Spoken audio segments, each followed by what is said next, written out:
Jamen, jeg havde en lille udfordring, da jeg var ungdomsspiller. Jeg var tæt på at sige, at jeg var klart den mindste på holdet. Og det gjorde så, at hver gang de hoppede ind på fløjen, så loppede de bare hver gang. Og jeg synes, det var vanvittigt irriterende. Og hver gang vi skulle køre i to ender, og bagspillerne var i den ene ende, og fløjspillerne var i den anden ende, så gik jeg altid modsat af fløjspillerne.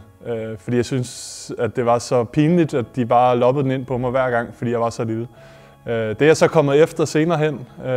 Jeg havde lige et enkelt år, hvor jeg voksede rigtig meget, men nu er fløjspillet faktisk blevet et af mine yndlingspositioner at stå overfor.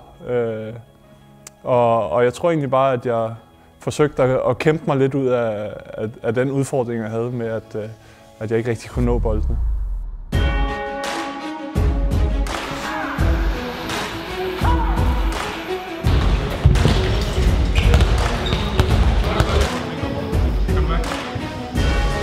Kommer her.